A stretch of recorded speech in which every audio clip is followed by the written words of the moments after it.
బ్రహ్మమును ధ్యానించుట వలన శోకము పాపము హరించబడతాయి. బ్రహ్మము అంటే ఏమిటి? నీ నిజ స్వరూపాన్ని, నేను పరబ్రహ్మం అనే. బ్రహ్మము అంటే సమస్త ప్రాణుల యందు, సమస్త జీవుల యందు చైతన్య స్వరూపమై సమస్త దేహాలకు శక్తిని, చేతనని కలిగిస్తున్న సద్వస్తువ. అది నీలో, నాలో, అందరిలో, చీమలో, దోమలో, అందరిలోని ఉండడం వల్ల ఈ సమస్త జీవరాశులు కూడా కదిలి మెదలగలుగుతున్నాయి, చైతన్యాన్ని పొంది. దాన్ని బ్రహ్మము అంటారు. అటువంటి సర్వే సర్వత్రా అన్నిటా నిండి ఉన్న ఆ బ్రహ్మమును ధ్యానిస్తూ ఉండడం వల్ల శోకము పాపము హరించబడతాయి. ఎందుకంటే వేరువేరుగా రూపాన్ని చూడకుండా అన్ని రూపాల్లో ఉన్నటువంటి ఆ ప్రకాశ రూపాన్ని, ఆ శక్తి రూపాన్ని, శక్తికి ప్రకాశానికి రూపం ఉండదులే కదా, శక్తి లేకపోతే ప్రకాశాన్ని ధ్యానిస్తూ అంతే. అలా ధ్యానిస్తూ పోతే మనకి శోకము పాపము తొలగిపోతాయి. జ్ఞానము ఆనందము దర్శనాన్నిస్తాయి. గొప్ప జ్ఞానము, గొప్ప తరగని ఆనందము మనం అనుభవించగలుగుతాం. ముందు నిర్వికారమై నిరంజనమై ప్రకాశిస్తున్న చైతన్య స్వరూపమైన ఆ వస్తువే బ్రహ్మము. దానిని మనం ధ్యానిస్తూ పోతే, అంటే దేహాలు నామరూపాల మీద ధ్యాసను వదిలి అన్ని నామరూపాలను కదిలించుచున్న చైతన్యం అనే మహాశక్తిని శ్వాసలో పెట్టుకొని ఉంటూ ఉండగా మన శోకము, మన పాపము హరించిపోయి చక్కటి సత్య జ్ఞానము, బ్రహ్మానందము వరిస్తాయి. చిన్న చిన్న ముక్కల్లో మనం ఇంతవరకు బోధలు చెప్పుకున్నాం కనుక అతి తేలికగా మన స్వరూపానికి అందించబడుతుంది. ముందు ఇటువంటి సద్వస్తువుని, ఆ బ్రహ్మమును ధ్యానించడానికి ముందు సత్వగుణాన్ని సంపాదించుకోవాలి. తెలుసుగా మనం ఎందుకు ధ్యానించలేకపోతున్నామో? గుణదోషాల వల్ల. అంత ముందు సత్వగుణాన్ని సంపాదించి ఈ రజోగుణాన్ని, తమో గుణాన్ని తొలగించుకోవాలి. రజోగుణం అంటే నాది అంటే అహంకారం. తమో గుణం అంటే దేహమే నేను అన్న మమకారం. ఈ రెండింటినీ తొలగించుకోవాలి అంటే సత్వగుణాన్ని సంపాదించుకోవాలి. సత్వగుణము అంటే వీటన్నిటికీ కారణమైన ఒక అతీతమైన భగవంతుడున్నాడు, అంతా ఆయనదే, ఆయనే అన్న భావనతో చూడాలి తప్ప భేద భావన లేకుండా అన్నిటి యందు ఉన్న పరమాత్మని సమత్వ దృష్టితో చూస్తూ పోతే సత్వగుణం కలుగుతుంది. ఆ సత్వగుణం కలగగా ఈ నేను నాది అనేటువంటి అహంకార మమకారాలు, దేహమే నేనన్నటువంటి అజ్ఞానం అనే తమో గుణము తొలగిపోతాయి. ముందు సత్వగుణం సంపాదించుకుని ఈ రజోతమో గుణాలను తొలగించుకోవాలి. సాధన బ్రహ్మం అటువంటి నిరాకారమైనటువంటి నిర్మలమైనటువంటి పరబ్రహ్మమును ధ్యానించి దానిలో సుస్థిరంగా ఉండాలంటే ఇవి అడ్డొచ్చేస్తున్నాయి. మనకి తెలుస్తోంది, కొంతసేపు ఉండగలుగుతున్నాం, కానీ ఈ గుణాలు అడ్డు రావడం వల్ల మనం దాని నుంచి దూరం అయిపోతున్నాం. అవునమ్మా. అంటే సత్వగుణాన్ని సంపాదించాలి ముందు. ఊరికి నాది అని ప్రతి విషయంలోనూ పొడుచుకు రాకూడదు. ఎవరైనా మనల్ని ఏదైనా అన్నా, ఏదైనా మనకి కీడు చేసినా, అలాగే ఏ ప్రాణులతోనూ ఎవరితోనూ మనకి ఏదో రకమైన దుఃఖం కలుగుతున్నా ఇవన్నిటికీ కారణం అతీతమైన మహాశక్తి ఏమో. ఆ శక్తి చేతులలో ఈ ఆకారాలన్నీ కల్లింపబడుతున్నాయి తప్ప స్వయంగా శక్తివంతమైనవి కావు. కాబట్టి ఆ నామరూపాలను ద్వేషించకుండా మనం ఆ పరమాత్మను ధ్యానిస్తూ పోతే సత్వగుణం కలుగుతుంది.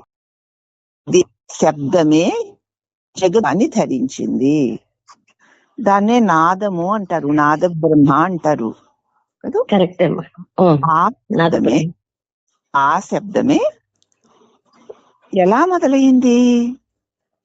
అఖండమైన చిదాకాశమునందు నేను అన్న శబ్దంగా వ్యక్తమైంది.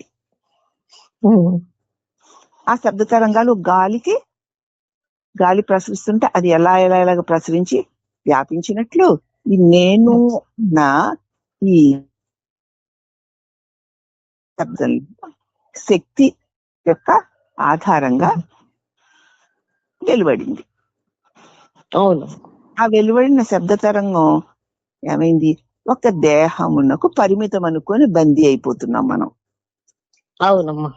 కానీ ఆ దేహమునకు మాత్రమే అది పరిమితం కాకుండా, బందీ కాకుండా, ఇంద్రియాల ద్వారా కూడా ఆ శబ్దం చెవి ద్వారా కూడా మళ్ళీ వెలుపలికి వస్తుంది. అవును. ఈ రకంగా ఈ బాహ్య శబ్ద తరంగాలు వాయువు వల్ల ఆకాశంలో వ్యాపించి ప్రచురణ జరుగుతోంది. అలాగే నీ లోపల చిదాకాశంలో నేనన్న తలంపు అనేటువంటి శబ్ద తరంగం ప్రచురించి అది మనోబుద్ధుల వ్యాపించి శరీరాన్ని అంచి ఈ శరీరాన్ని కూడా నేనని అనిపిస్తోంది. అవునమ్మా. అక్కడ ఆ శబ్దమే లేదనుకో, నిశ్శబ్దమే భజన. అంతే కదమ్మా, మరి శబ్దం లేనప్పుడు. అలాగే నీలో కూడా నేను అన్న శబ్దం లేదనుకో, ఏమిటి అలా ఉండాలి తెలుసుకుని.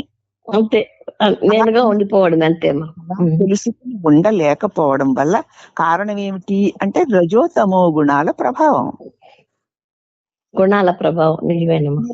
నేను అనుకుంటూ, నేను వాణిని అనుకుంటూ, నేను అక్కనో నేను చక్కనో అనుకుంటూ, నేను ఆడదాన్ని మగాడిని అనుకుంటూ ఆ శబ్ద తరంగాలు ఇంకా ఇంకా ఇంకా పెంచేస్తున్నాం. అవి పెరిగిపోతాయి. మరి అవి రజోగుణం యొక్క తమో గుణం యొక్క ప్రభావాలు. అవునమ్మా. అయితే నేను అన్నదాన్ని మనం సత్వగుణం పెరగాలి అంటే నేను కాదు, నాది కాదు, అది దైవము అన్న భావన అంటే సత్వగుణం పెరుగుతుంది. పెరిగిన తర్వాత దైవం ఎవరు అని ఆ నేను దగ్గరికి మనం వెళ్ళొచ్చు. ఏదో ఉండిపోవడమే ఆగిపోవడమే అని అనుకోవడం మానేసి ప్రతిదాన్ని నువ్వు విచారించి చూసి నీ అనుభవం వల్ల ఆ జ్ఞానంతో ఈజీగా నిలబడగలుగుతావు. అవునమ్మా. సత్వగుణము సంపాదించుకోవాలి, ముందు రజోగుణము తమో గుణము తొలగించుకోవాలి. అంచేత విద్య తపస్సు రెండు నేత్రాల వంటివి. అంచేత ఏదో చెప్పారు కాబట్టి నేను అనుకోకుండా అలా ఉండిపోవడమే అది కుదరదు. విద్య ఉండాలి. విద్య అంటే వివేకవంతమైన విచారణ. మరి నేను అని నేను ఆగకుండా ఎందుకు ఈ మనస్సుతోటి ఇంద్రియాలతోటి ఈ లోకంలోకి ఎందుకు చేరుతున్నాను? గుణాల ప్రభావం. అది వివేకం లేకపోవడం, వివేక దృష్టితో చూడకపోవడం వల్ల. అవునమ్మా. అంచేత విద్య వల్ల వివేకం కలుగుతుంది, వివేకం వల్ల వైరాగ్యం కలుగుతుంది. అప్పుడు ఇక్కడ వైరాగ్యం అప్పుడు కలుగుతుంది. ఓహో, ఇదంతా నేను శబ్ద తరంగాల ప్రచురణ వల్ల కలుగుతున్నాయి అంతే. అవును. ఇవి అన్ని ఆగిపోవాలంటే ఆగవు. అక్కడ తొలి శబ్దం ఆగితే అన్ని ఆగుతాయి అని తెలుసుకుంటావు. తెలుసుకున్నప్పుడు విద్య వల్ల వివేకము వల్ల, వివేకం అంటే విచారణ వల్ల